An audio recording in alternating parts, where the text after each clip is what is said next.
Hey everybody. So we're doing the Angel Phanuel. All the angels are potent angels. Angels are a lot like when I'm working with oils. The oil in my hand is usually the favorite one. Like, this is my favorite. You know, kind of the same thing when it works with angels. When you're in the middle of working with it, you're very present with it. And it's like, oh, this one's my favorite. This is one that I work actually quite often. Um, we're going to talk about it. And so, first off, let's talk about vagal tone, right? We talk about vagal tone and we talk about how when our body is having some sort of difficulty or if it's having some sort of health issue, if there's some sort of symptom that's there, it's a imbalance in the nervous system and the involuntary part of the nervous system. Too much of the stress part of our nervous system, which is tied to survival and fight flight, and a diminished aspect of vagal tone, right?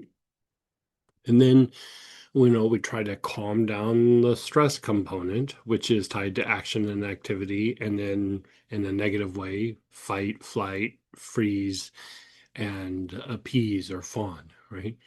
Then we have the aspect of vagal tone, which is rest, repair, digest, heal, and it's also tied to like a deeper level of connection, like a deeper level of conductivity, right?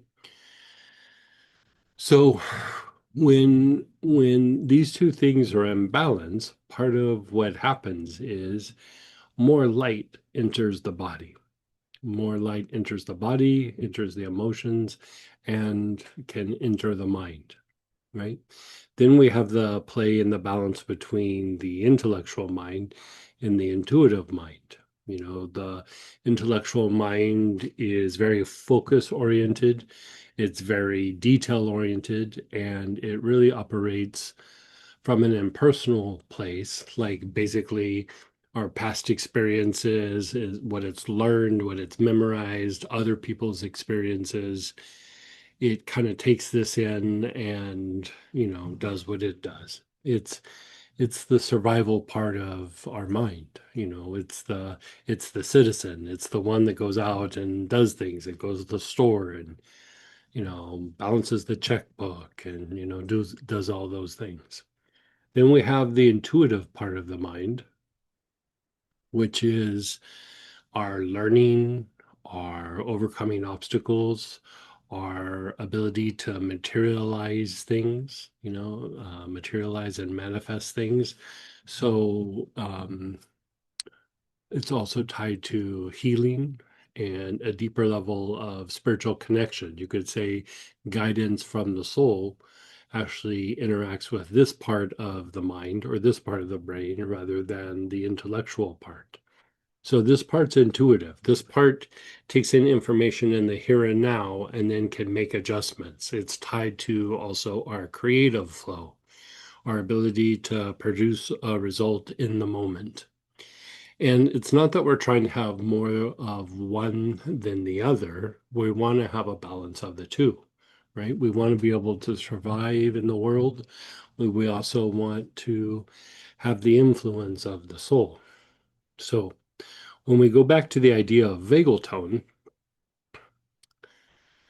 you know, we try to maintain this vagal tone because it takes us back into rest and repair mode and it's tied to the processing of our emotion.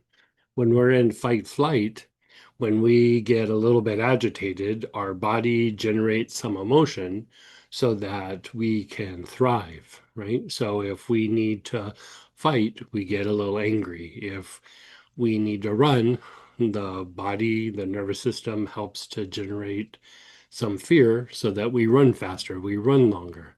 If we need to freeze and not take any action because, the body thinks like if you do something, we're going to get hurt, then we get overwhelmed, right? And then if we need to fit in like a social situation or an area where there's a threat that's really kind of coming from a person, the body generates the sensation of abandonment, and then we adjust ourselves so that we fit into the situation so that again we can survive, right? So whenever these emotions get generated, they kind of send a signal, right? They're sending messages to our body, they're sending messages to our physiology, they're sending messages to the brain. Now, what happens sometimes is that the brain or the mind doesn't really listen to them. So then, just like if you were talking to somebody and you were trying to get a point across and they weren't listening, the body starts talking louder. Just like if you were talking to somebody, it would get louder, it would get more intense. You would start raising your voice. You would start maybe yelling, like, hey, you're not paying attention to me. Your body does the same thing when we have interactions in the outside world that, the body doesn't feel like it's safe. It doesn't feel like it's protected. It doesn't feel like the situation is stable. And it also feels like the brain or the mind is not listening. So then it starts picking up intensity and how often it happens and how loud it happens, right? So then we start to be bombarded with this level or degree of emotion. Now, this puts our body in a state of survival, right? It puts our emotions in a state of survival.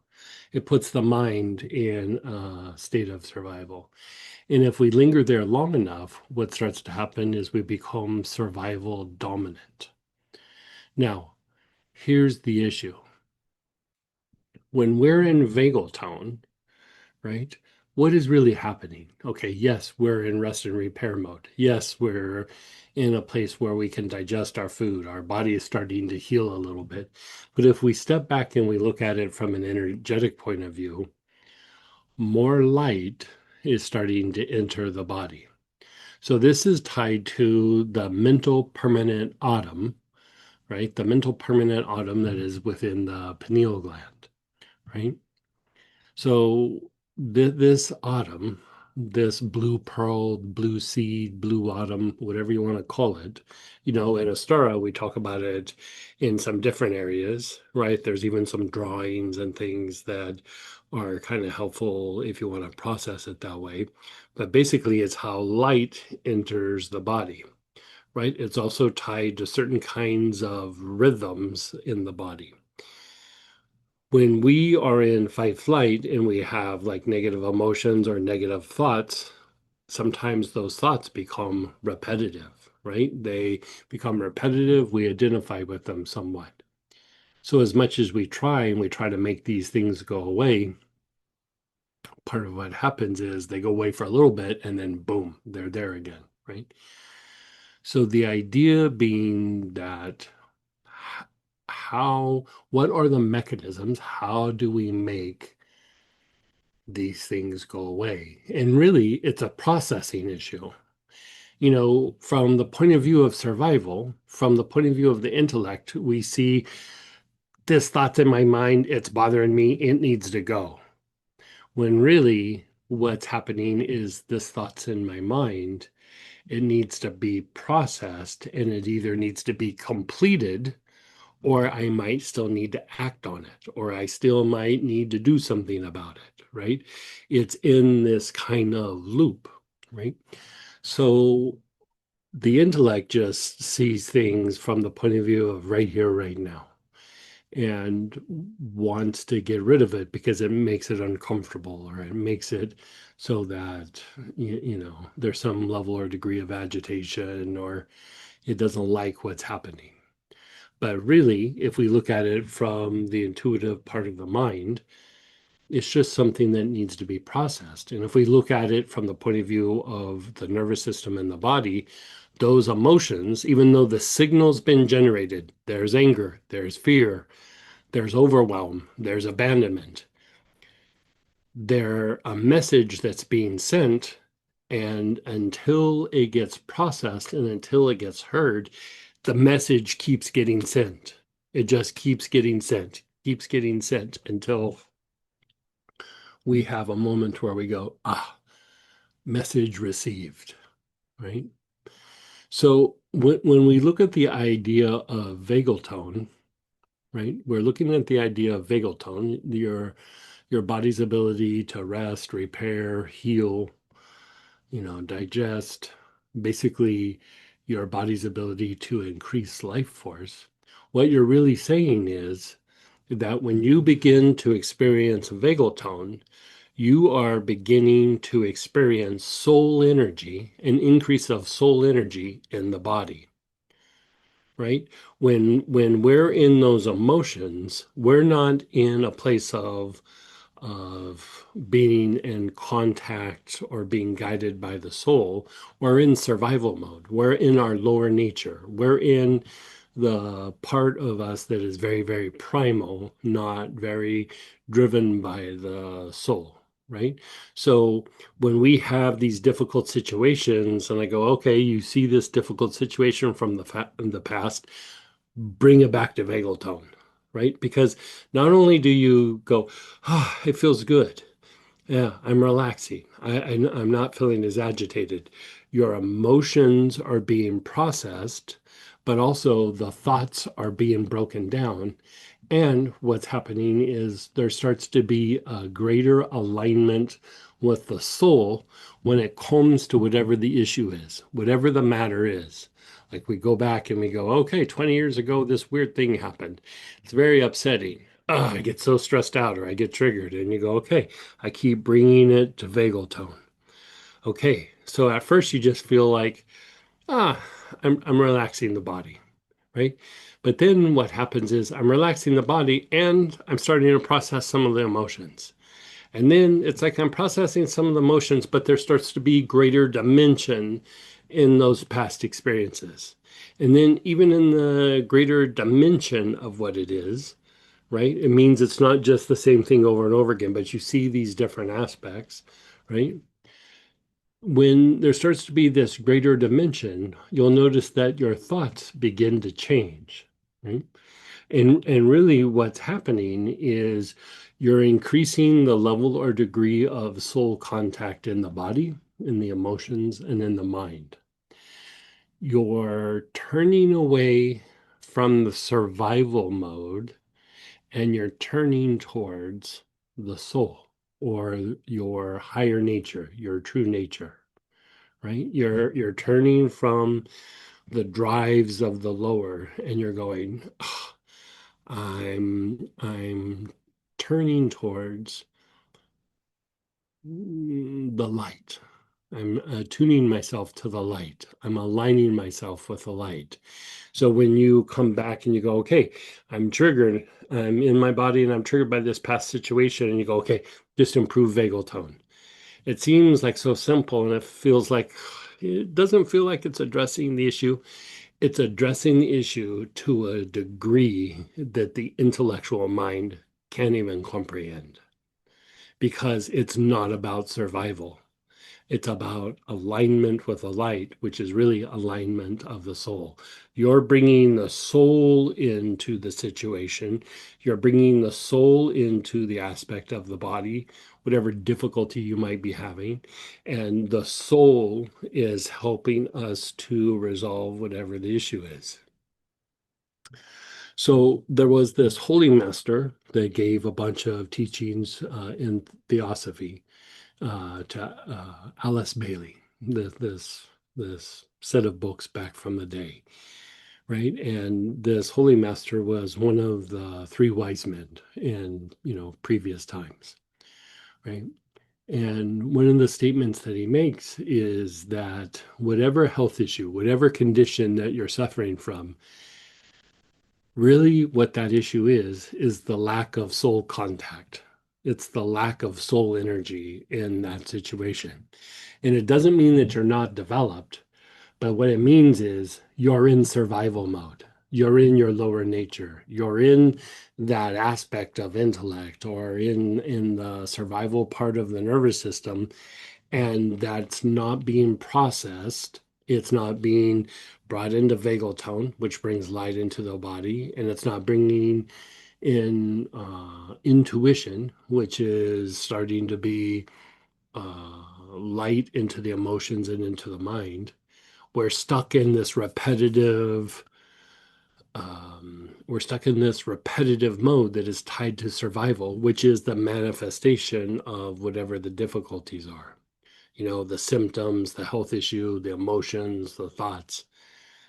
So the angel Phanuel, when it talks about turning, turning the turning face of God, or turning to the face of God, you know, the face of God, some version of that. Basically, what this angel is associated with is the turning away from survival, the turning away of your history, of the past, the turning away of the things that are causing you difficulty, and the turning to the alignment and attunement to the light, which is really guidance from the soul, right? You're turning to go, I'm trying to bring divinity in. I'm trying to bring healing in. I'm trying to bring the soul in. I'm trying to bring blessings in. Whatever aspect this is, it's a turning to your higher nature, your Christ consciousness, your Buddha nature, whatever you want to call it, right? So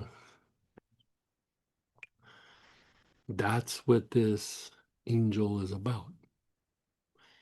And, you know, we do practices that are associated with this. We've been doing them for years, but we're gonna step them up a little bit, and we're gonna kind of put some things together, right? So one of the very first things you do is we want to be aware of the body. We want to do body listening, right? So this means that we evaluate the body, we feel something in the body, and we focus on it. And as we focus on it, we shift from survival mode and we start to shift over to the parasympathetic part of the nervous system, or the rest and repair part of the nervous system. So it goes from focus to awareness. Soon as you like put your awareness on, say, like it hurts right here, and you go, okay, I'm focused on that and it's hurting, and I'm focused on it, and I'm really thinking about it, and then pretty soon you start spacing out. You're like, oh, yeah, ugh, I'm starting to calm down. Not only are you calming down, but light is coming in the body, and that mental permanent autumn is actually starting to become activated, where light comes into the body and the rhythms of the body begin to shift and change, which means we're also processing the emotion, and it's breaking down your previous thoughts, whatever the thoughts are. If there's no light in those thoughts, or there's lacking light, it's breaking it down. If there's light, already light in those thoughts, then they're reinforced, right? It's reinforcing the light in the mind. It's diminishing the lack of light, whatever that looks like. Thoughts, ideas, opinions, whatever it might be, right? So this is the turning to the face of God, or the turning to our higher nature, the turning to divinity, right? We're turning away from survival and we're turning to light, right? So we're going to do a practice, and then we're going to build on the practice and build on it and build on it, right? So the very first thing you're going to do is, first off, just notice how you feel.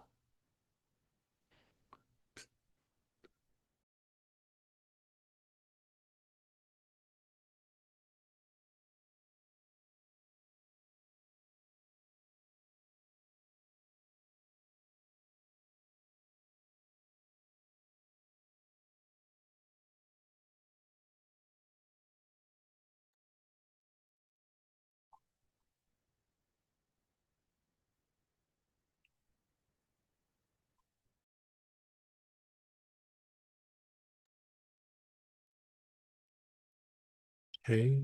You're checking in with your body. Now, wherever you feel something in your body, observe it. You're not trying to fix it. You're not trying to relax it. You're not trying to make it go away. You're not trying to figure it out. You're not trying to come up with something you need to do. You're just simply observing, right? So wherever it is in your body, just observe.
Okay, you're just observing the body.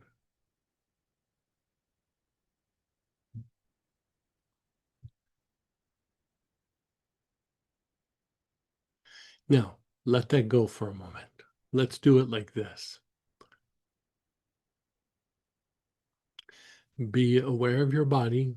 Be aware of your feet. You're just observing your feet. You're not trying to relax them. You're not trying to do anything. Be aware of your feet. You're just simply observing your feet.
Okay. You're just letting go. Just be still.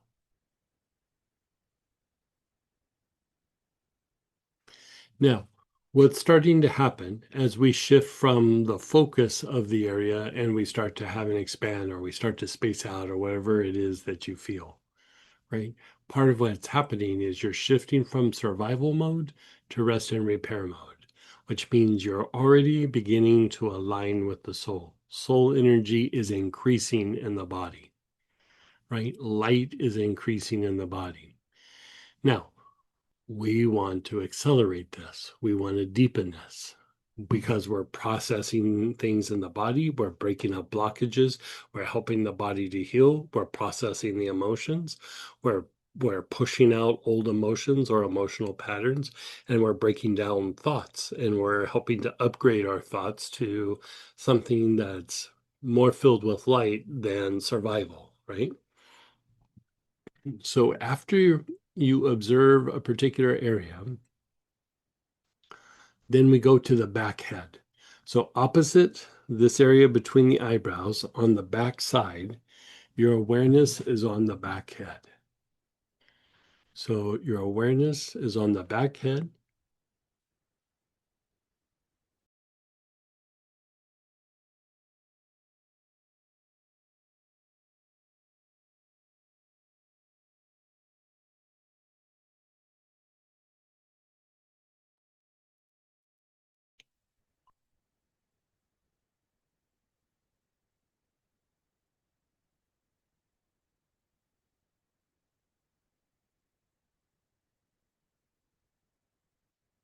Your awareness is on your back head.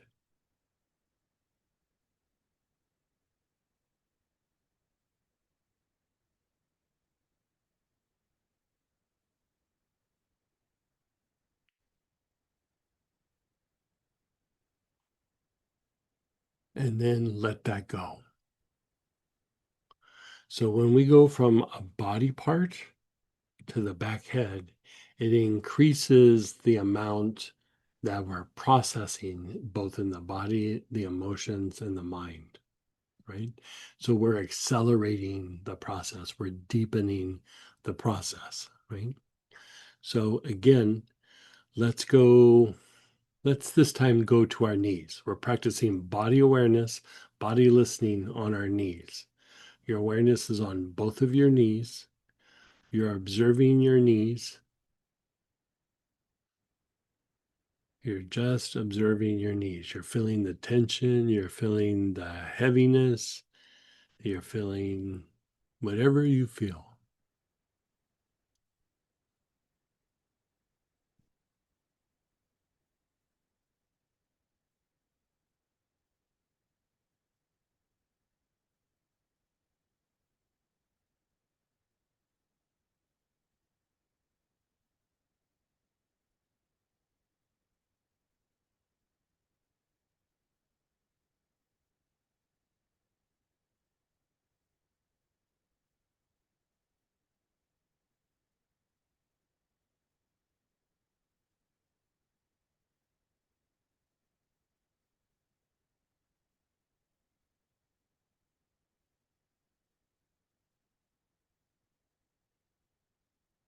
And then let's go back to the back head.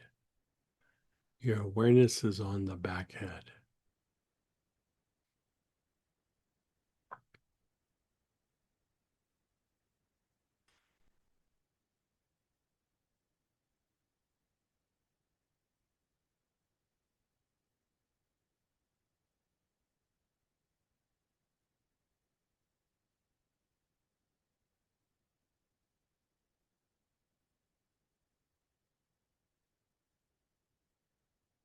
Okay. Now, how about we do it like this? Let's think of an area of healing. Area in your body could be an emotion, emotional pattern, the mind, some thoughts, whatever it is, observe it.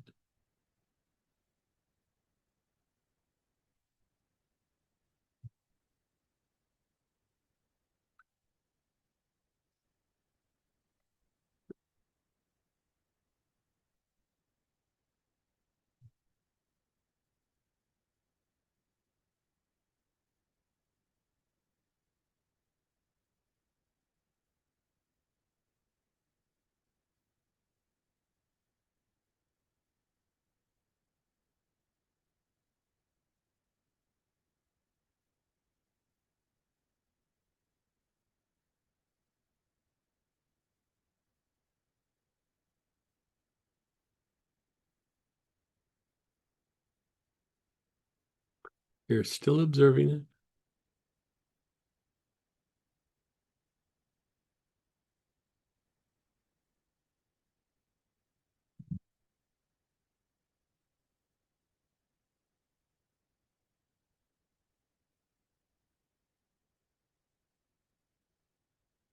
And then you're letting it go. Move your awareness to the back head.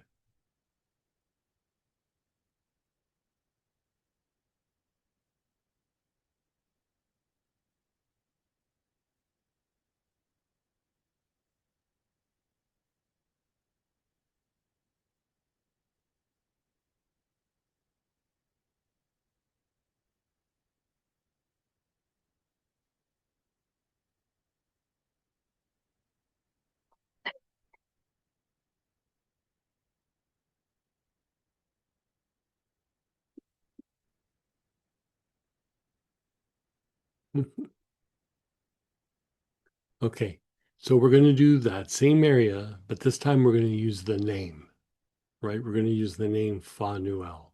So I'm going to chant it, And when we tone it, it's Fa, Nu, El. Okay, so put your awareness on the area for healing, whatever it might be. Your awareness is on that area. You're observing it.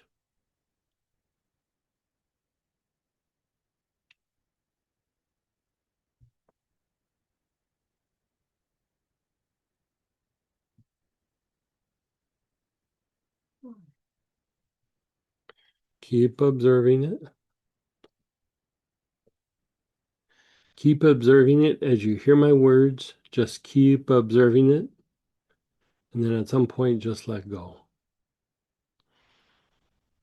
Fall new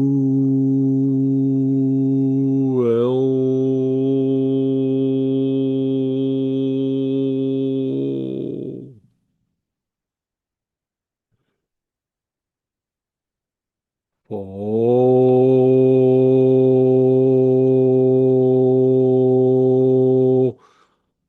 new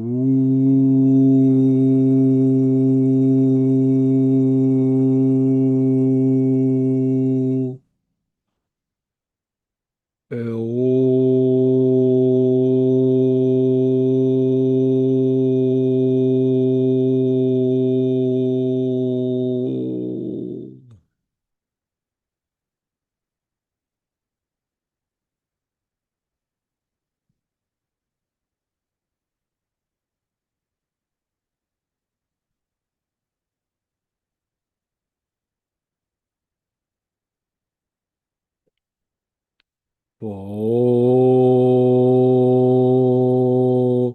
new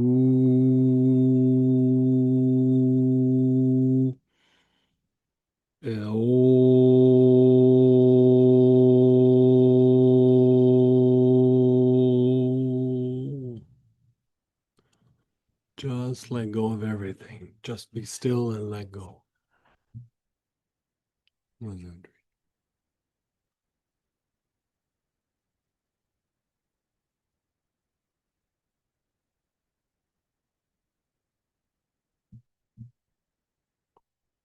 If you want to think about something from the past that might feel unresolved, or some pattern in your life, in the life of your family, whatever it might be, why don't you observe it right now?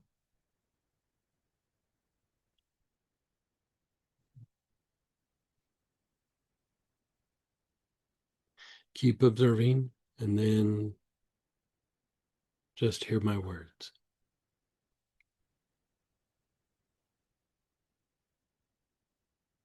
Oh,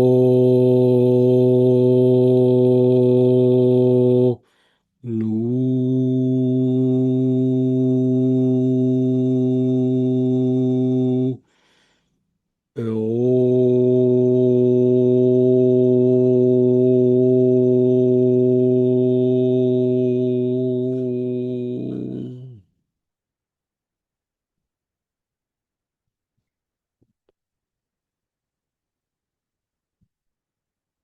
Oh,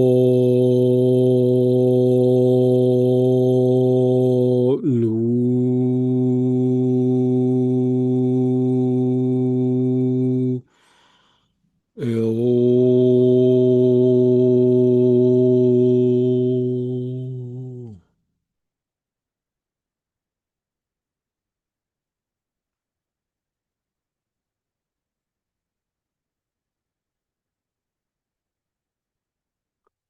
If you can't tell yet, you're being pulled out of survival mode, whether you like it or not.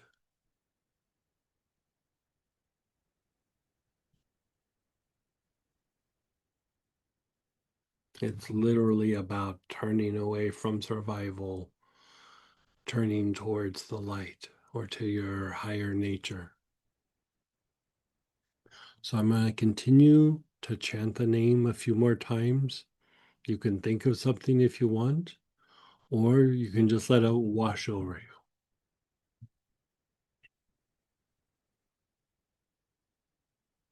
Oh.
Yeah, I forgot we were doing this. Like I was gone.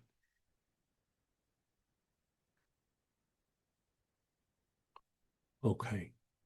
So now we we process in the body. We then go to the back head, right? We do the body listening, we go to the back head. Basically, you're stimulating the ability to process, right? Movement is associated with vagal tone. Movement is associated with intuition. Movement is associated with the soul. Repetition is intellect. Repetition is survival mode, right?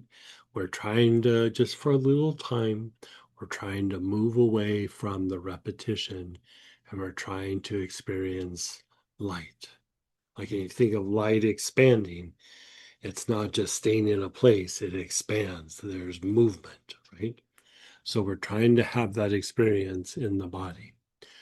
Once we kind of have generated the movement, we've done some body listening, we went to the back end, then we do something that if you've been doing stuff with us for a while, you're very familiar with this, is we go through and we process it on an instinctual level, an emotional level, and a mental level. And this is known as the three brains, right? The brain of the mind, the brain of the gut, and then the sex chakra, which is the root brain, not the root chakra, but the instinctive brain, like your reactionary brain, right? So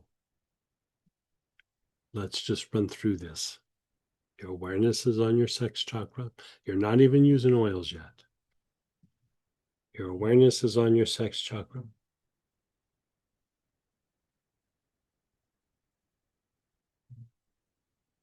You're taking nice, long, slow, deep breaths.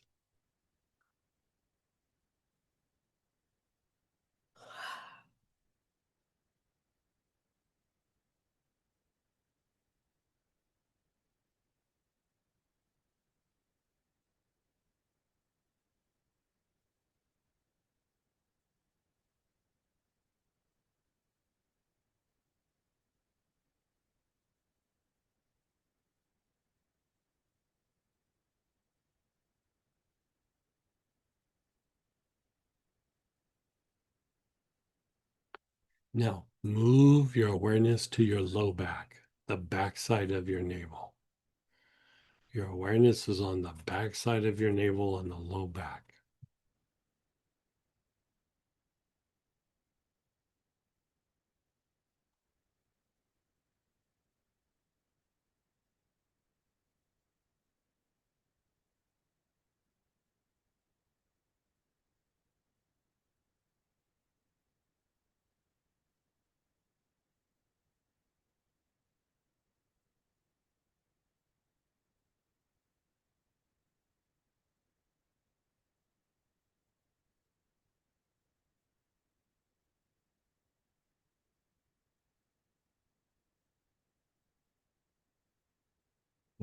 Move your awareness to your front solar plexus, that area below your ribs on your upper abdomen.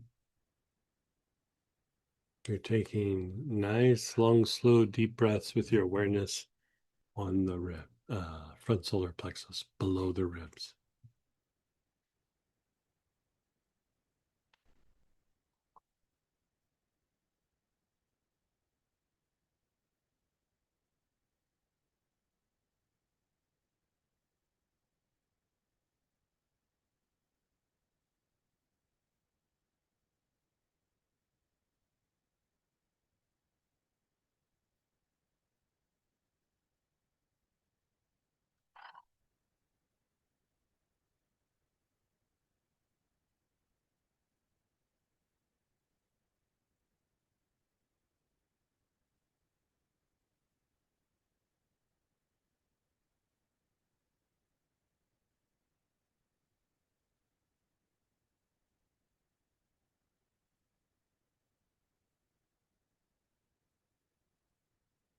Your awareness is on the back heart.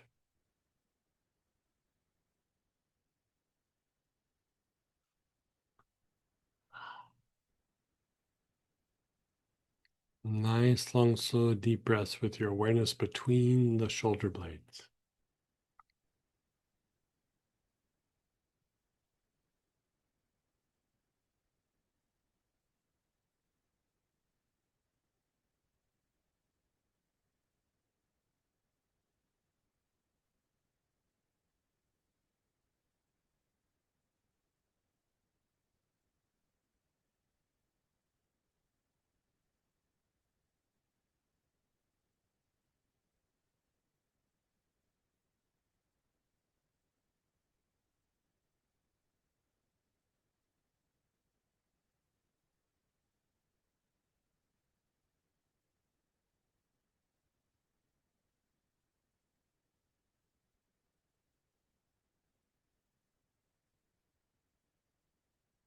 Your awareness is on your brain.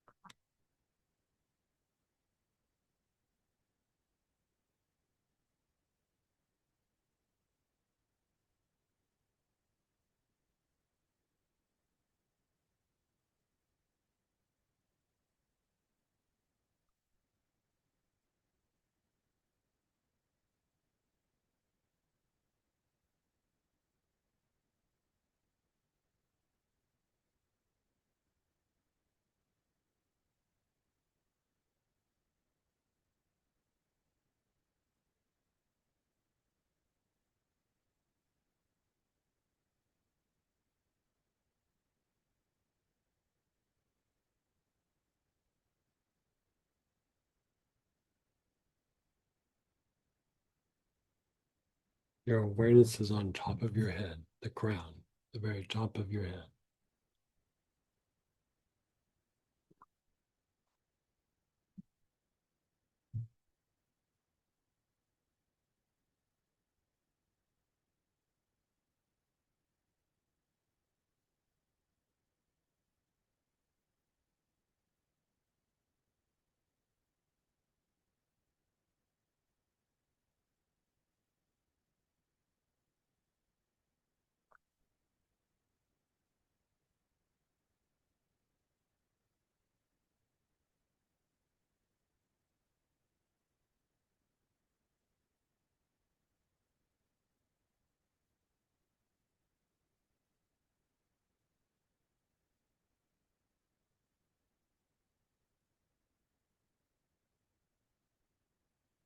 Just let go. Let go of everything.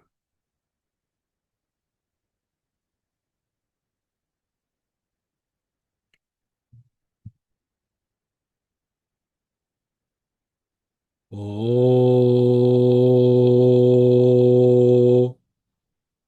no.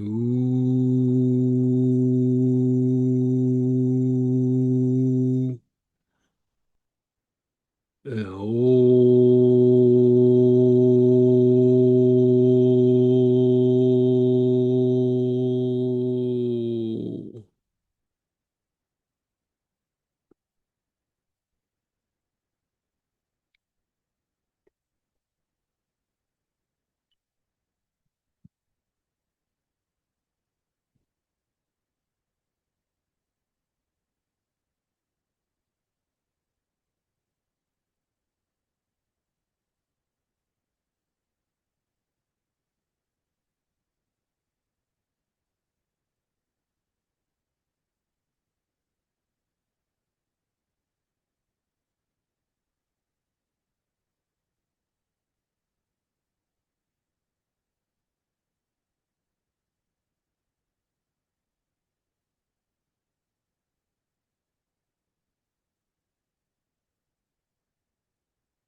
Notice how you feel, your body, your emotions, your thoughts, those old situations, those areas of healing.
Okay, let's pull out the oil. The angel Phanuel, let's pull out the oil.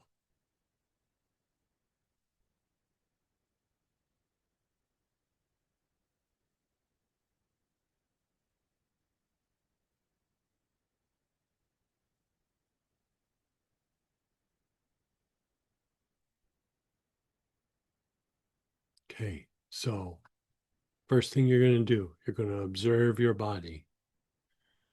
If there's an area that's in need of healing, your awareness is on that. If not, you're assessing the body. We want to increase soul energy, life force within the body. The life force is the fuel for the body's processes and what fuels healing, right? So wherever your body is feeling agitation, wherever it's feeling a heaviness,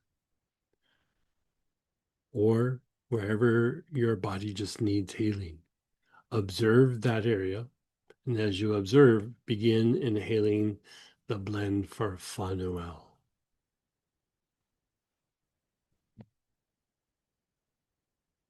You're taking nice, long, slow, deep breaths in through the nose, out through the mouth.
Let that area of attention go.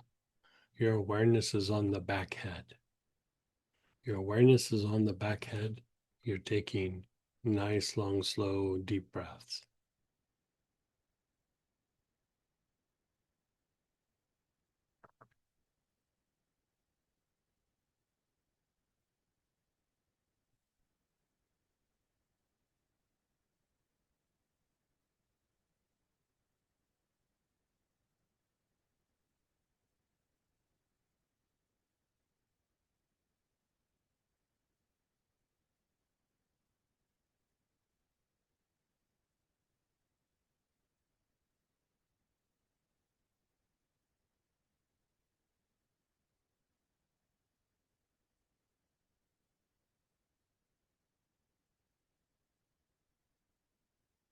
Your awareness is on the back head.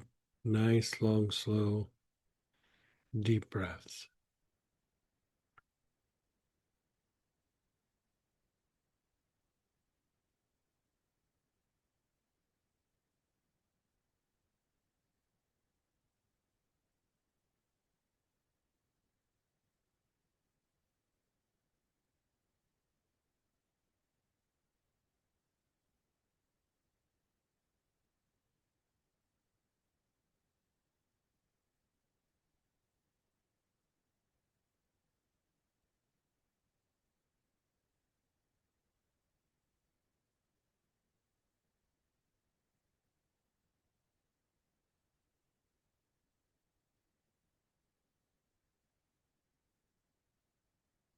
And then let that go for a moment.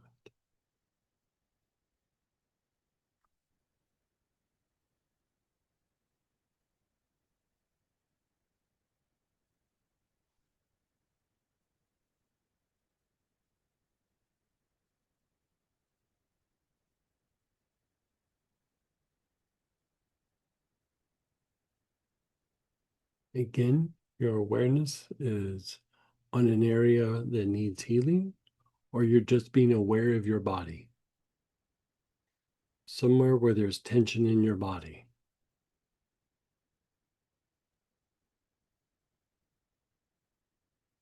You're observing that area, and when you're ready, begin inhaling the oil with your awareness on that area.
Your awareness is on your back head.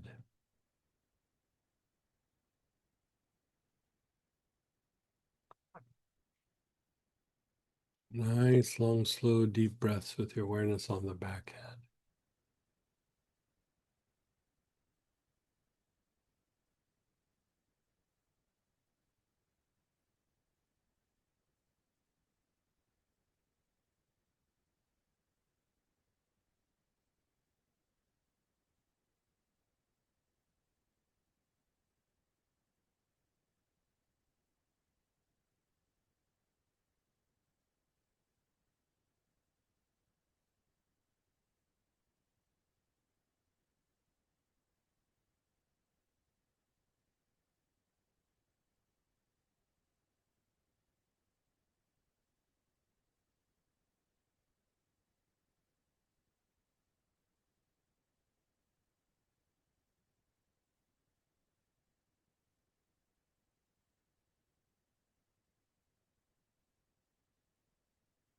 And then just pause. Pause and let go.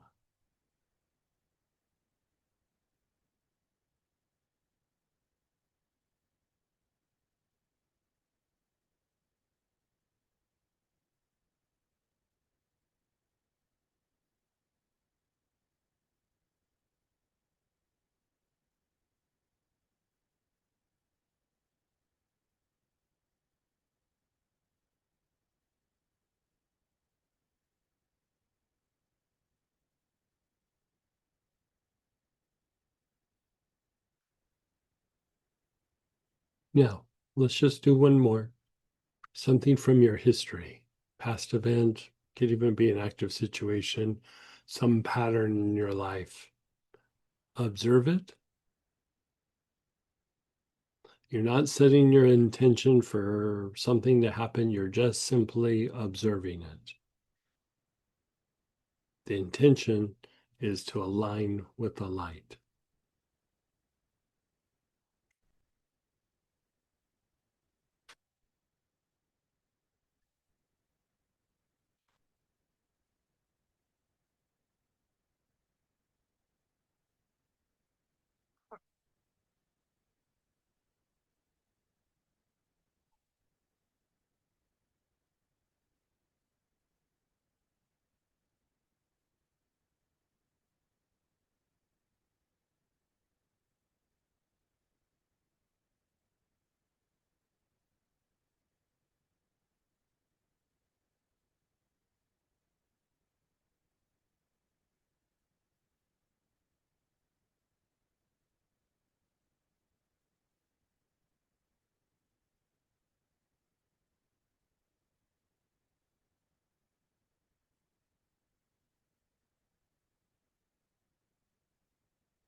You're inhaling the oil while you're observing the pattern or the history.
Move your awareness to your back head. Your awareness is on the back head.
And then just pause and let go.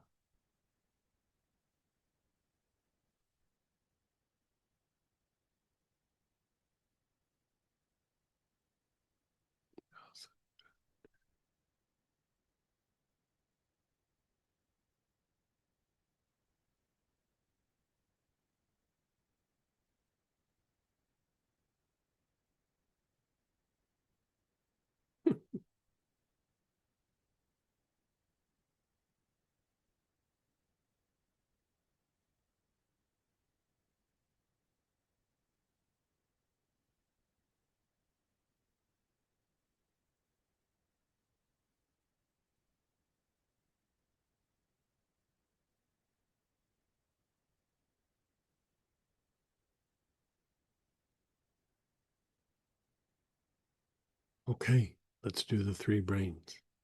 You're inhaling, your awareness is on the sex chakra.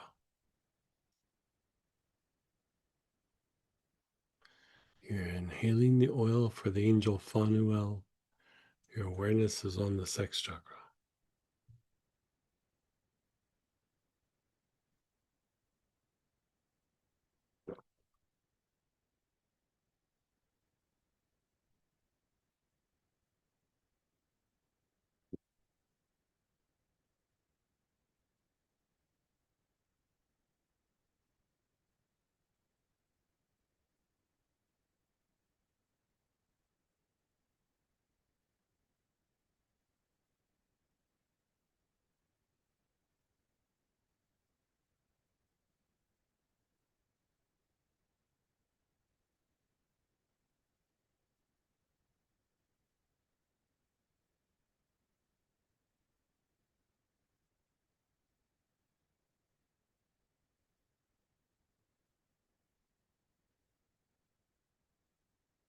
Your low back, the backside of your navel.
Your awareness is on your low back, the backside of your navel. Your awareness is on your front solar plexus, that area below your ribs on your upper abdomen.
back heart. Your awareness is on the back heart.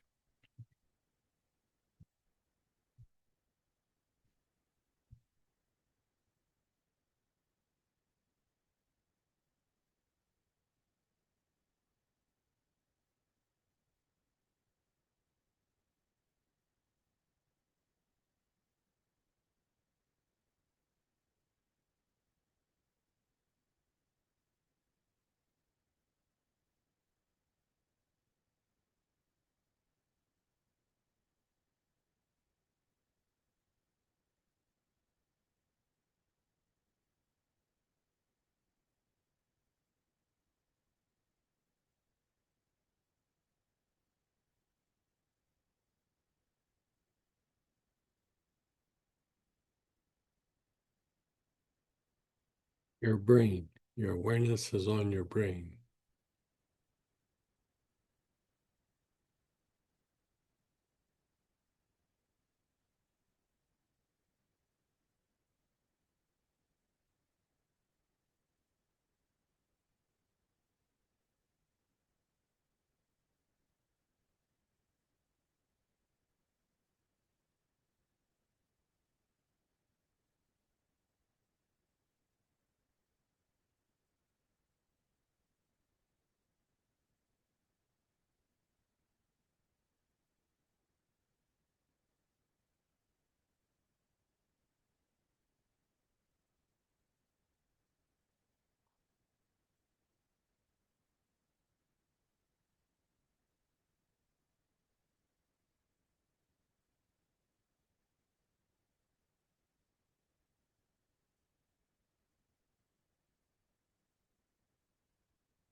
And the crown, the very top of your head.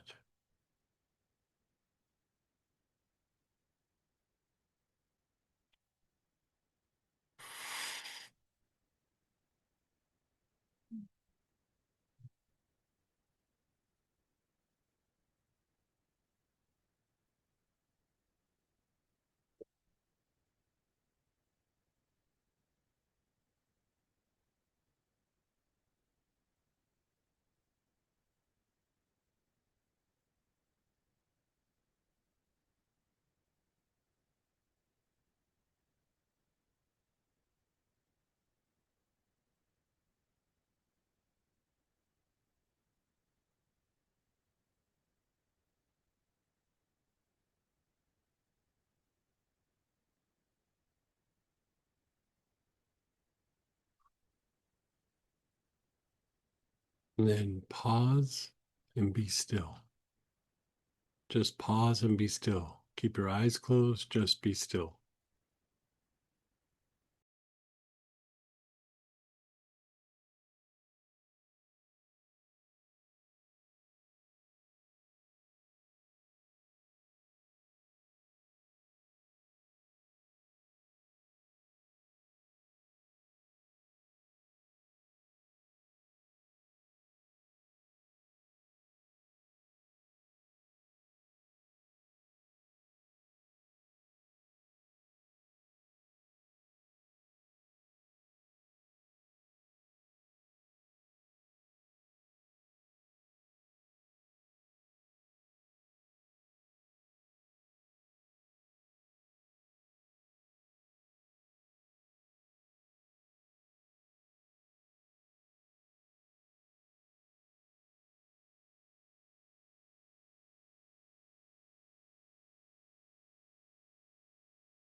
Just letting go.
Let's see how you feel.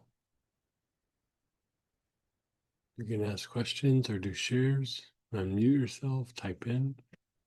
We did it without the oils, with the name, and then we did it with the oils. And engaging what I see with Samantha is very strong, yeah. Yeah. Go ahead, Teresa. Hey, Hi. Yeah, the without oils was strong and lots of stuff kind of coming through with the oils. And I kind of what's coming through, I think, is just processing out, if that makes yeah, sense. I would agree. Like, I mean, really what we're talking about is wherever we're directing our attention right now is you are processing something. You know, Yeah. you're being pulled out of survival, you're going into more of, healing mode, but healing mode is also like intuition, learning, greater soul contact, guidance, whatever that might be in the situation. And Mm-hmm. it's like we're coming at something not from that place of stress and micromanaging and survival, like, hey, let's process this, let's be done with this, or let's move on, or let's learn, or whatever it is. And, thank you, please drive through. Let's just keep moving. You know what I mean? Yeah, it's interesting. Thank you. Please drive through. I love it. I have to write that one down. Um, I'll share that I was tired tonight and I thought, oh, I'll just go for a walk and do this recording. And I got, oh no, you're gonna do this. And I'm like, oh, that might just be some avoidance of resistance to change a little bit. Right. I thought that was cute. What is in this blend? Is there tuberose in it? Let me look. Oh, please drive through. Thank you. I love that one. I love it because it means it's not sticking anymore. Yeah. And it's like how we talk about, like, okay, whatever is we were kind of talking about on the weekend, like whatever it is, bring it to vagal tone. And really what you're doing is kind of what we're doing here. It's just here we're doing it to a much deeper degree. But I mean, that's the idea. Mm.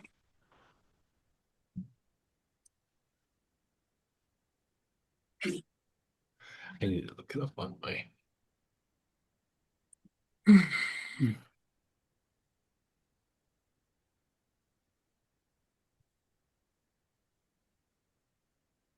This actually might be in my old notes.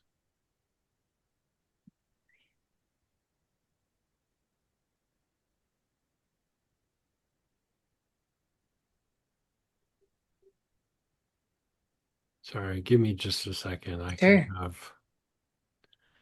I keep notes like a crazy person, like it's all over the place. Oh, your intuition's taking notes.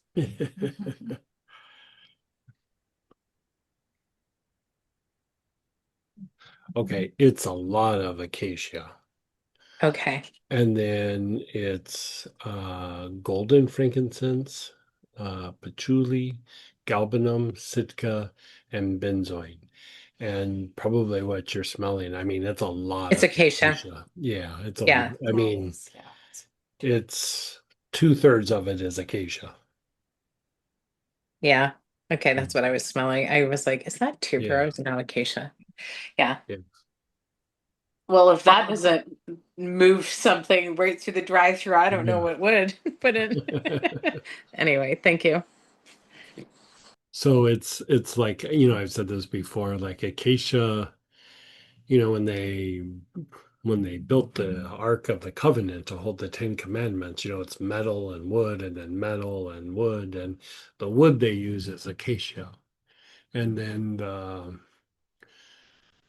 the talk around the mystical campfire, if we're talking about rumors, like if, when Moses was talking to the burning bush, if there was a literal situation where that was happening instead of just like a thing in the inner world, that burning bush is really like symbolizing the tree of life, like with soul energy, it's activated. But if there was a burning bush, a literal burning bush, it would have been acacia.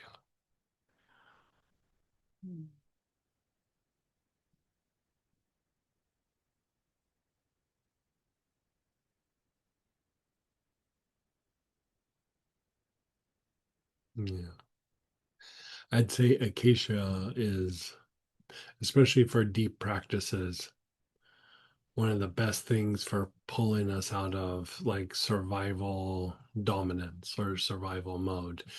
Not so much like, oh, I'm stressed out or this or that, but that way of thinking, that way of behaving, that part of the nervous system that just can't break out of it.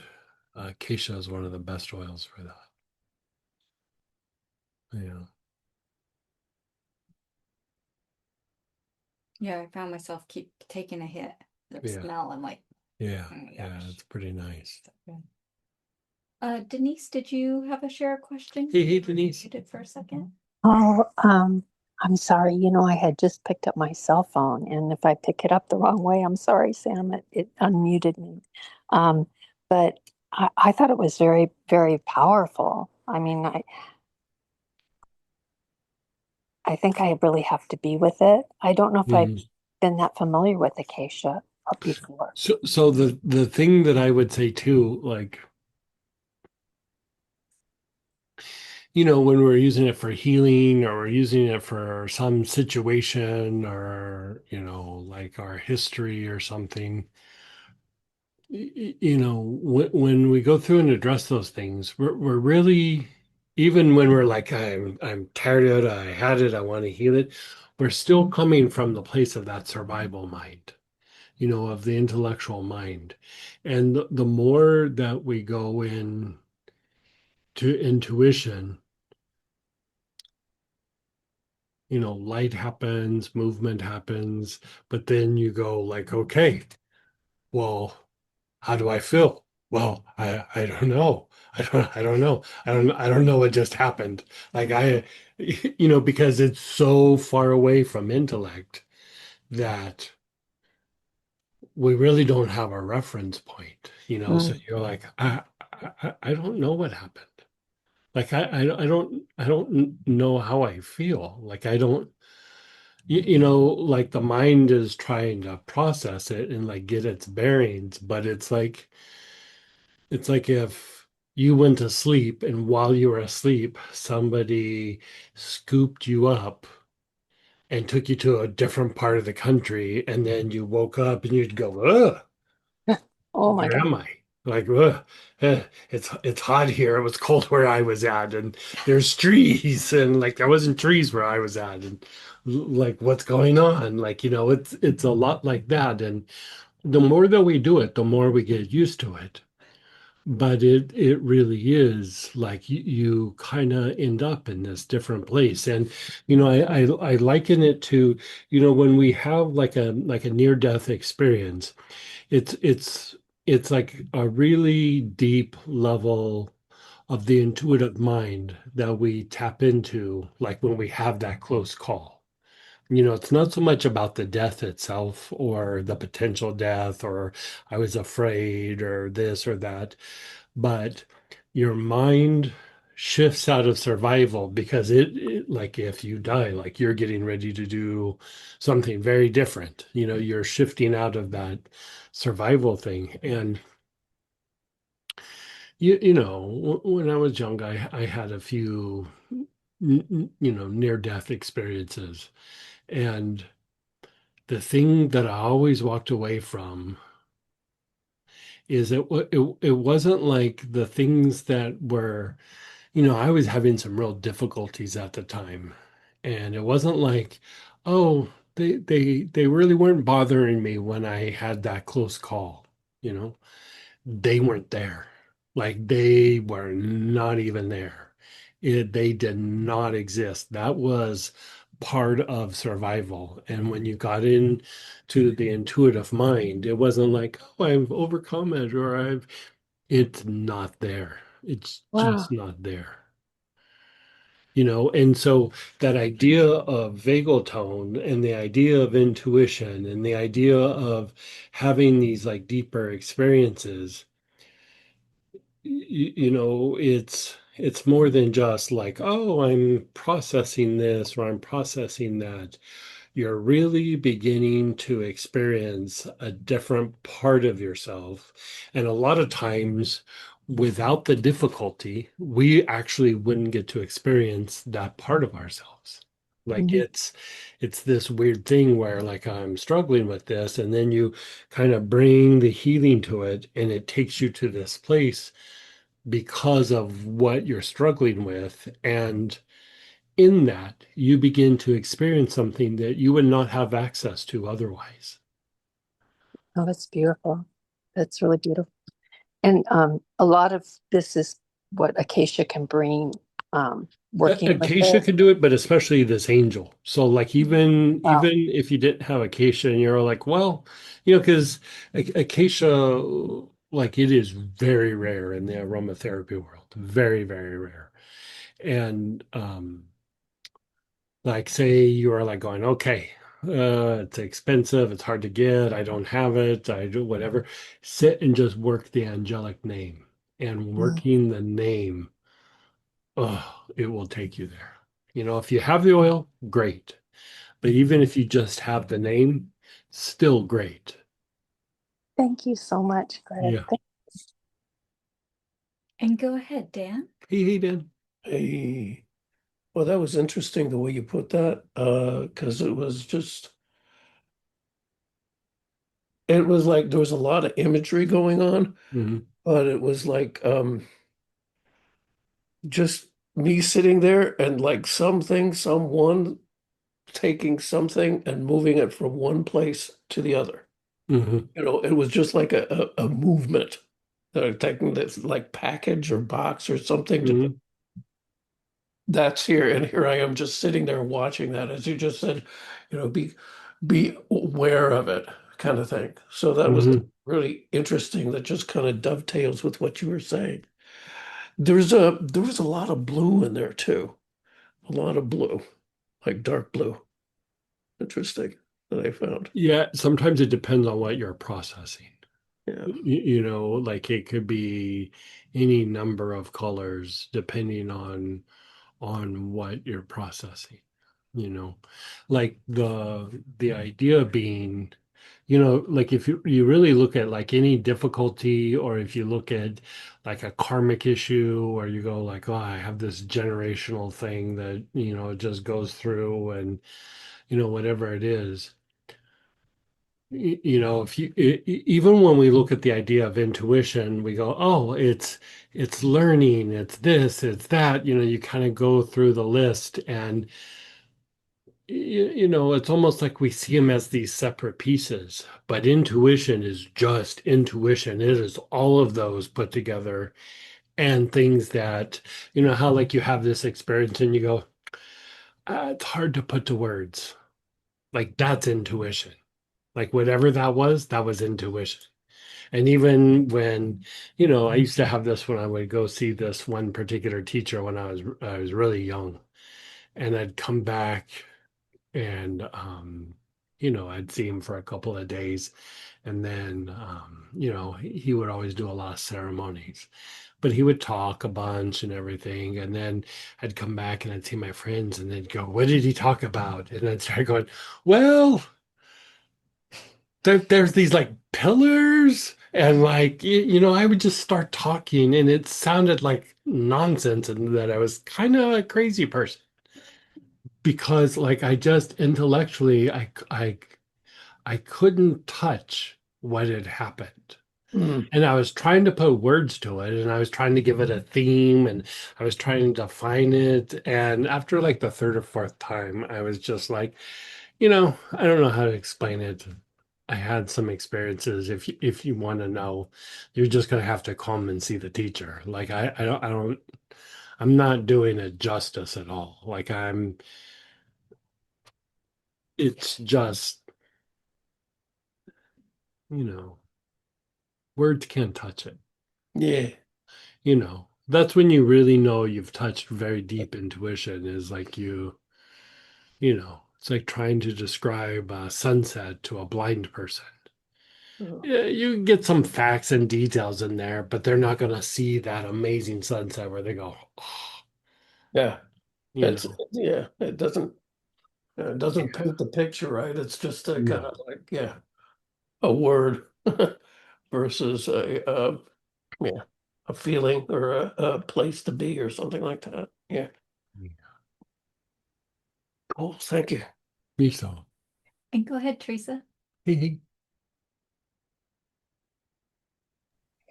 So you raised something about near-death experiences, and Mhm, I've had one, and it was mhm, amazing.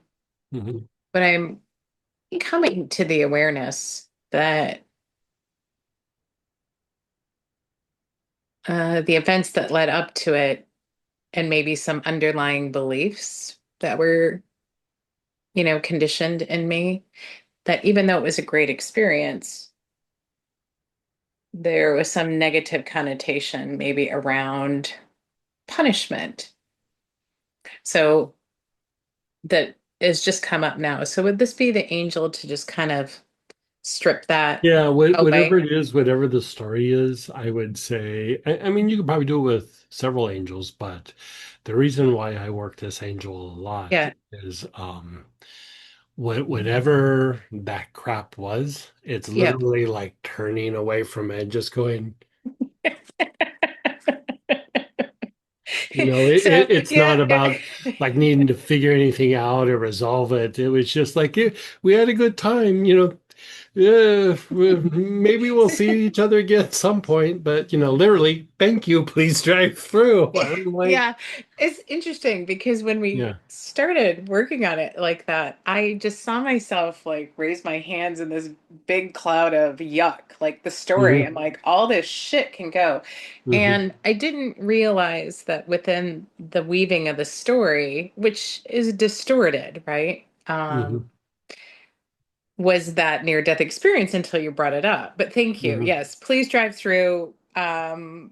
So the thing that I would say, we were just talking about this a couple of nights ago, where like going back to like near death experiences for me when I was young was like my early spiritual experiences. Like at the time, I didn't know that, but later I was like, oh, that's what was happening. Like, I was having these experiences, and I was kind of like letting go of some stuff. I Sure. wasn't planning on it, but like, I would, I'd be up in the mountains, and this big giant rock would fall right where I had been standing like a minute ago or something. It was like Yeah, just weird stuff. And sure. and Oh, the idea is that when we get close to our passing, where we are shifting out of the intellectual mind, and our mind is processing and pulling everything together, because it's like, yeah, we're going to shed this. We're going to the light. We are on our way. Like, uh-huh. the process of doing something. So, you know, it's the intellect start or the intuition starts processing things, starts letting go, starts Uh-huh. moving through things. And so, you know, it's even the idea of what you try to do with like meditation and mantra, you know, it's much smaller scale, but it's what you're trying to do. Sure. But like in ceremony, sometimes you can have these experiences. And Hmm. so, you know, if you think of the idea like the stories that you hear of like the sweat lodge, you know, they'll say like, oh, you go in there to die. Or, you know, in Christian Hmm. practices, they'll go, oh, you're born again, you know, which Sure. implies like some sort of death. And then Hmm. you know, and then in Buddhism, you know, they'll say like, "Oh, you die many deaths. You'll die many deaths," you know, and then eventually you'll have the physical death, but you will die many deaths, right? Sure. And so, um, you know, it's that same idea is really the breaking out of our stories and our past and the repetition and all those old events and our karmic patterns and our crap that we inherited from the family, whatever it is. It really, as much as we wrestle with it with our intellect, it really it helps it to get more organized. It helps like prepare it, but it's that part of the mind that really resolves it. And you Mm. know, there's this saying, like when I was traveling with the medicine man, you know, we'd see each other and the greeting was, you know, it was in Lakota, but it would basically be today's a good day to die, friend. Like you would say, hey friend, today's a good day to die. And Mm-hmm. it's not the physical death, but it's the, you know, kind of what happens in the intuitive uh that intuitive shift. And so like the idea was that you are always trying to cultivate those intuitive experiences. And Hmm. there they would say you're doing that to walk the true path of being a human being. Like until you start having those experiences, you're not really a true human being because you're just living out these reruns of all the things that have happened in the past. And at first, I got to be honest, I found it a little insulting when he told me that. And then as time went by, I was like, oh, that is so beautiful. But at first, I was so attached to my stories and everything. Hmm. Really, I started to get what he meant. It took a few hundred sweat lodges, but I started to get what he meant, you know. Sure. Yeah. Yeah. Yeah. Thank you for yeah, just mentioning it. It brought it to the So surface. even like how we were talking about over the weekend, like Hmm. whatever comes up, you bring it to vagal tone, you know, like Hmm. because the vagal tone is that in the body, and then eventually it filters up. And we're going to start talking about like this deeper like Hmm. level of vagal reset that happens, you know, as the next few weeks goes by. And so, Hmm.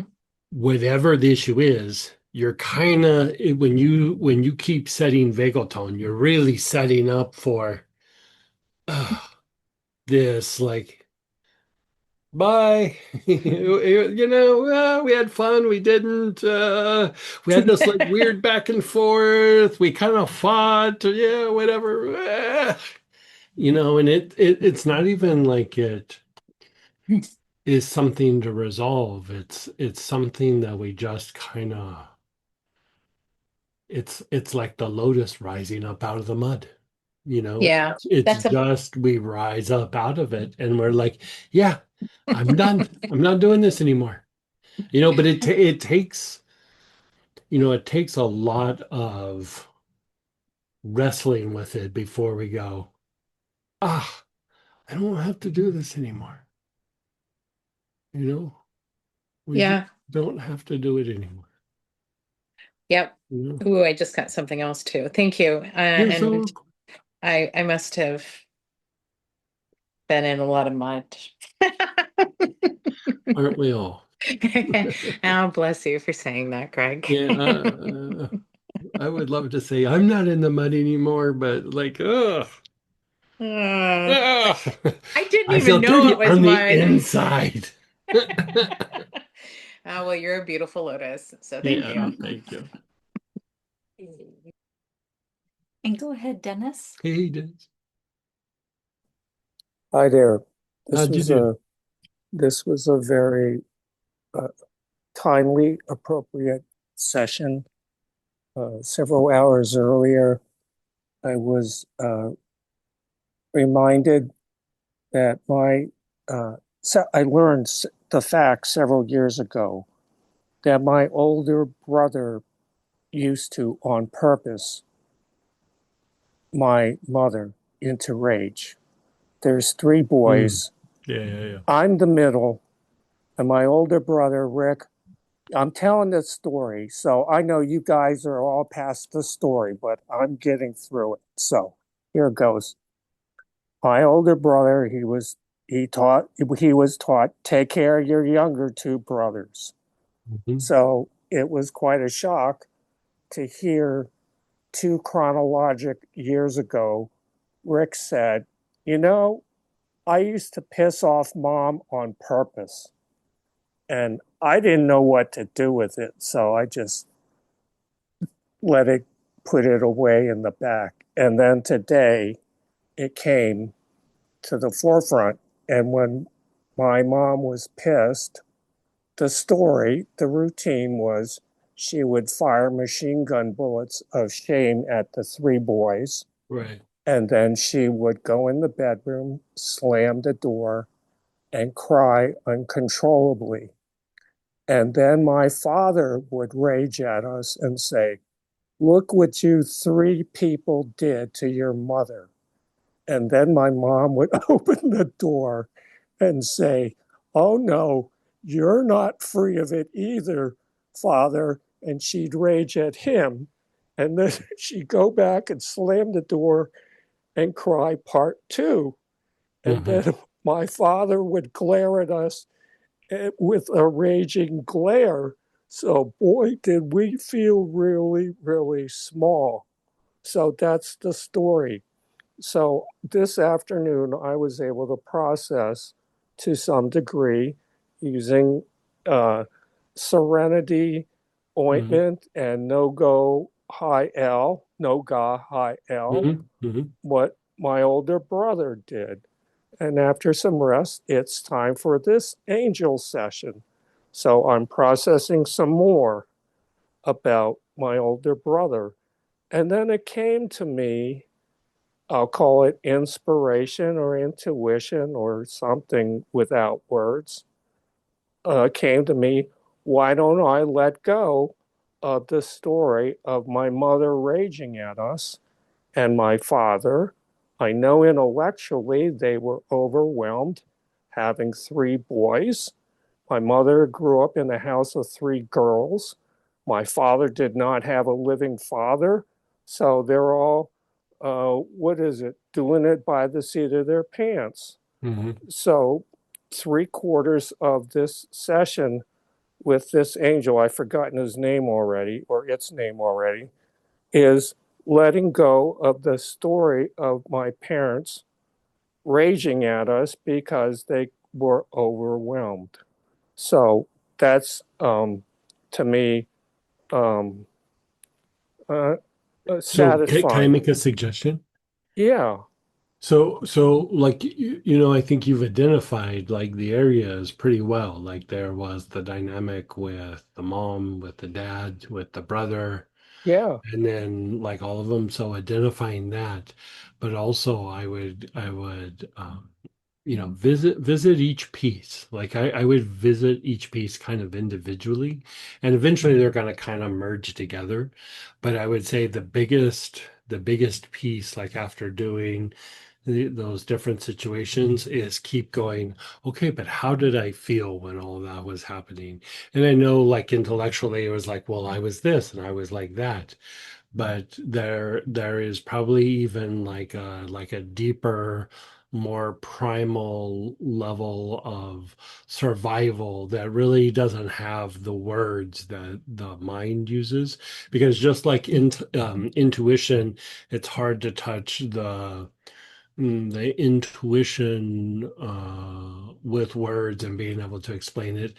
That also can go the other way, like down into the really primal, deep, like survival parts of ourselves. That when, because you're young, you're a child, all these things were happening. There's parts of us there that like couldn't even begin to express itself because it doesn't have the words. Like it's like the very deep, like instinctual piece of it. And so do it gently. Like I wouldn't force the issue. I would kind of visit all those other pieces, but when it starts to feel like, oh, this is feeling like it's a little better, is start going, well, in that situation, how, in that whole dynamic, like how did I feel? And you're going to have your intellectual things that'll come up, but just kind of keep sitting with it and sinking deeper and deeper into it. And if it starts to get uncomfortable, then just stop. Like like okay, like I've had enough. And when you're ready, go back. Don't force it. Don't go, well, it's Tuesday. This is what I do on Tuesday. It's just allow yourself to kind of like explore it. Like I'm gonna touch it and okay, I'm done. Because we all have this piece of ourselves that you know got wounded in this life or came in wounded or whatever, and part of our journey is to like be able to nurture that part of ourselves. Okay. I'm seeing my therapist tomorrow, and we were going to go over my startle reflex so Yeah, I can work with. I sure. am I am aware of a nonverbal infant Dennis that's Right. there's all this rage around me and arguing, and part of my awareness of healing is they didn't do it on purpose. They were overwhelmed, and yeah. So, but I have to be mindful because if I go too deep with brain spotting and my therapist is aware, I end up raging for hours afterwards after Mm, therapy's over. So she's okay. aware not to induce me, just Right. start at the comfort place and go from Right. there. So Right. yeah, I will share this part with her tomorrow. Okay. Good. Hey, Good. Good. thanks, man. Appreciate it. You got Oh yeah, thanks. Yeah, thank you. Please drive on through. it. Adios, muchachos. Right. Right. Yeah, I know. Mhm.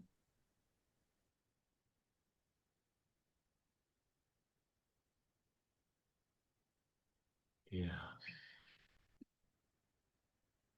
Great shares, guys, and questions. There's times where, I don't know. Like sometimes those things that are so deep that, well, anyway.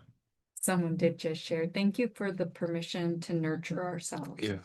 Not a life tactic I grew up with. Yeah. I don't think it very rarely is somebody, really taught that or given the opportunity or, but like I started to say is, there's like kind of like the young version of ourselves, but it's almost like they're just like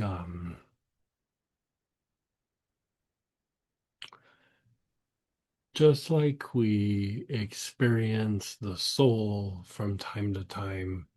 sometimes there's something down deep and primal that is beyond the life. Like it's like you're tapping into, it could be a generational thing, it could be just an earth thing, it could be the elements, but it looks and feels more than just like, oh, I was a little baby or I was a little kid or I didn't really have. It's almost like a kind of consciousness that is very, very, very, very, very low. And, sometimes we're healing more than just ourselves or our life, or, sometimes there's something in there that's maybe it's just followed us for lots of lifetimes. But anyway, Go ahead, Dennis. hey, hey. So for me, when I recall the phrase, once I've been bitten, I know how to bite. When I Mhm. review what my older brother did, that's all he knew was being raged at. So he would provoke the bear.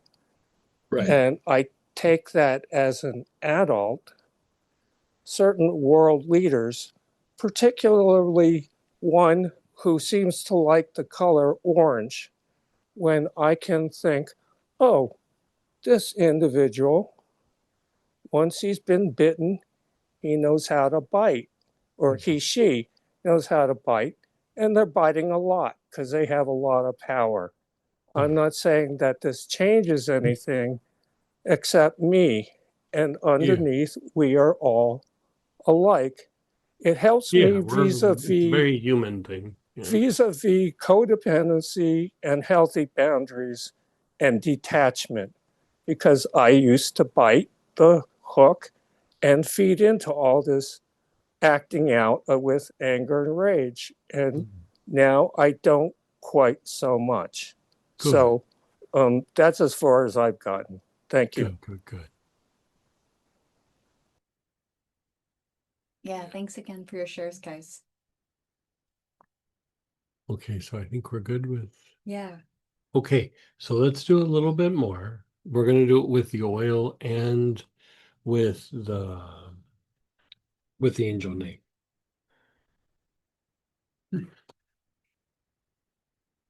So be it that it's your body, a pattern, part of your history, whatever it is, observe the thing that you would like to address.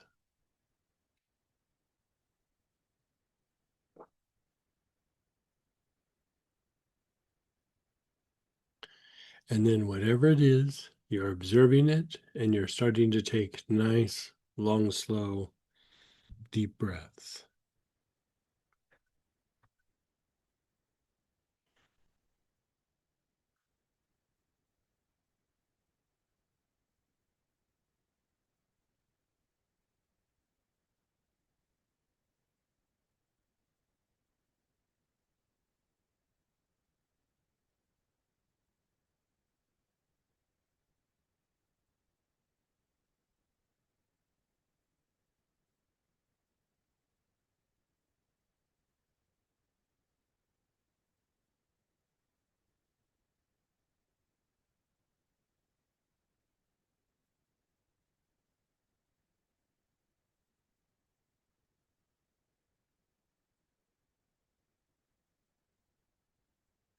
Okay, let go of the inhalation for a moment, but keep observing whatever that is.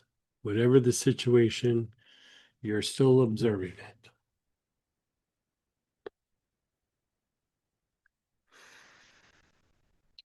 Oh,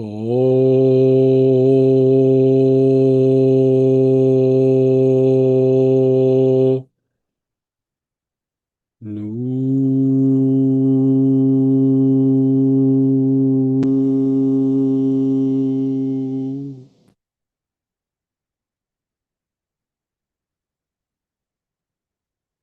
Oh.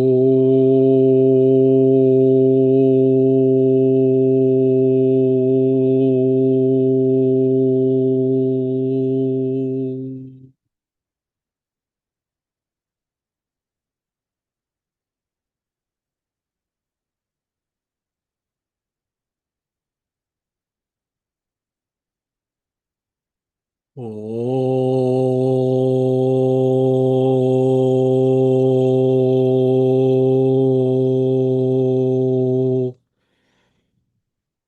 nu.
Just take some nice, long, slow, deep breaths with the oil. You don't even have to focus on anything.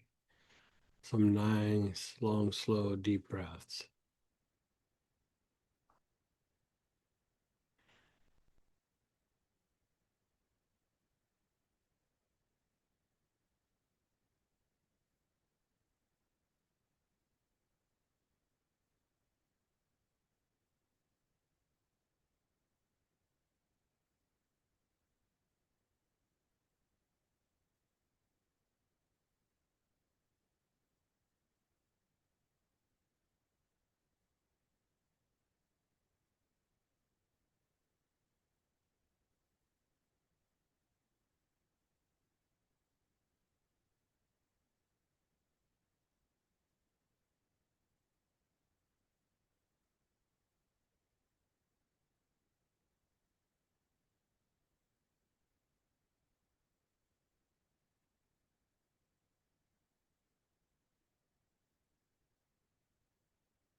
You're still in healing.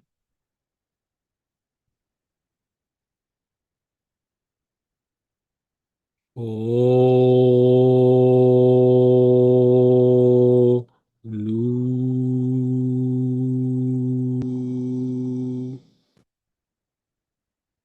Oh.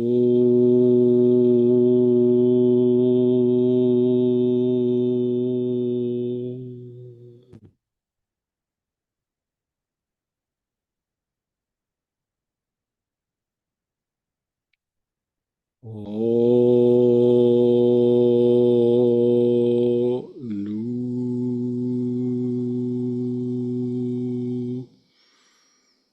Oh.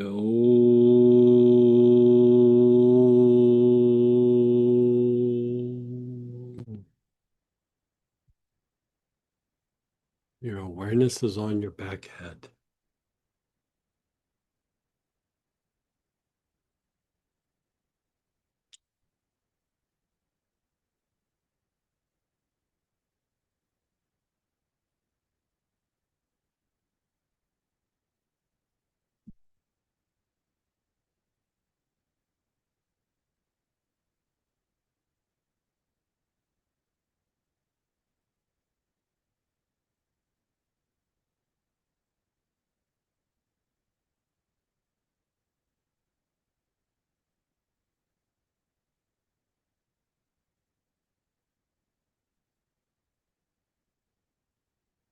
Your awareness is on your back head.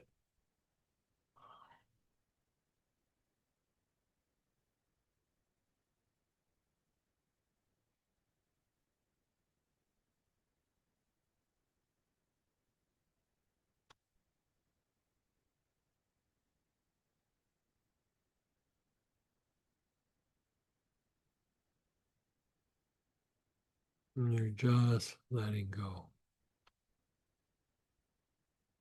You're just letting go.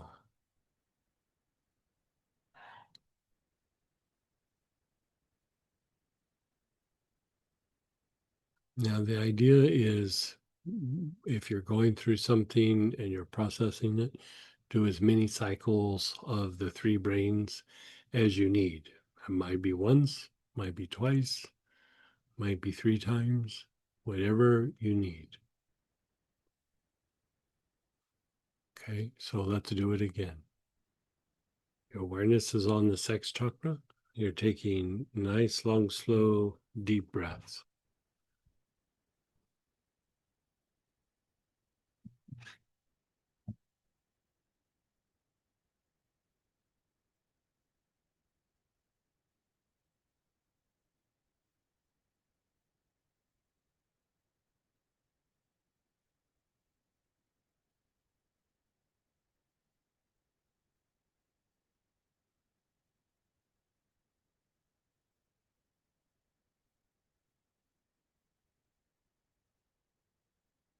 The low back, the back side of the navel.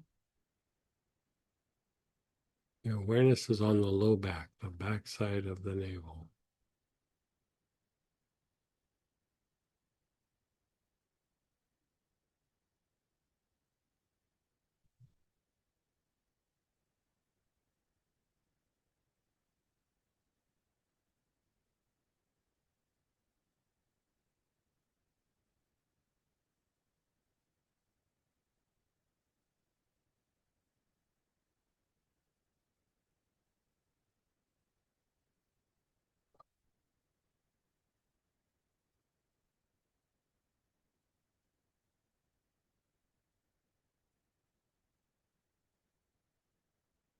The front solar plexus, that area below your ribs on your upper abdomen.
The back heart, that area between your shoulder blades.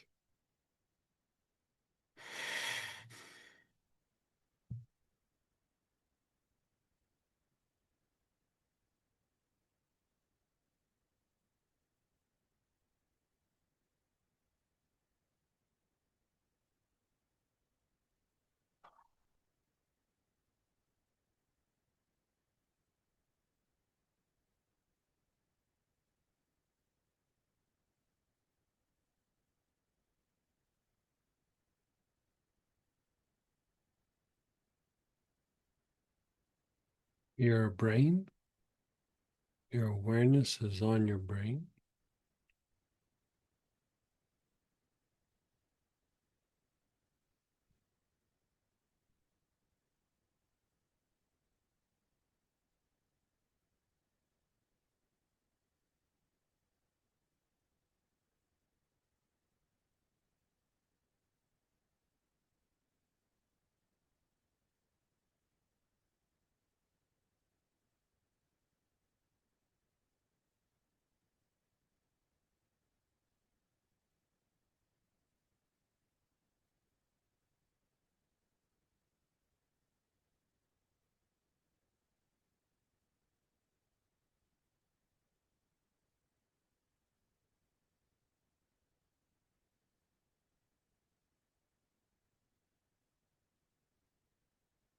in your crown. Awareness is on your crown.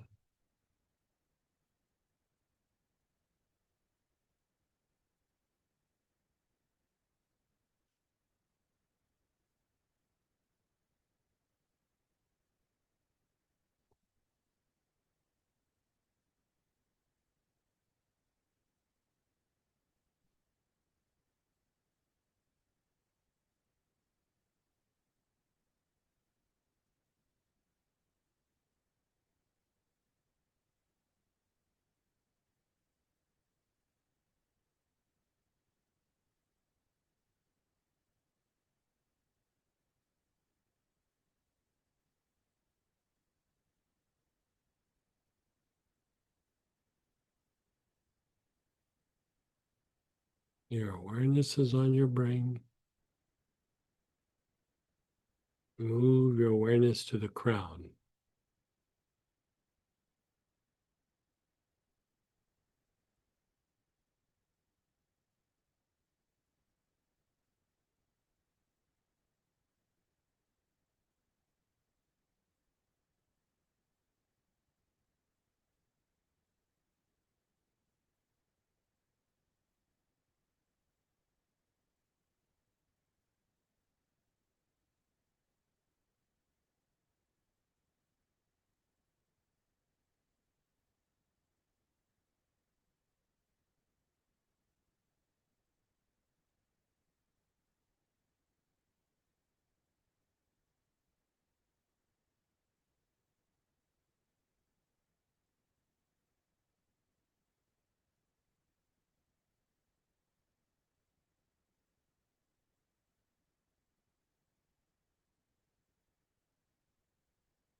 And then you're just being still.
Hey, you guys.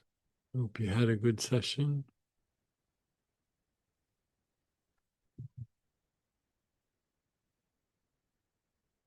And I think next week is Raphael.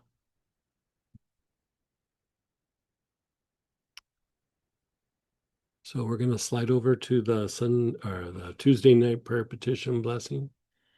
But hope you had a good session tonight.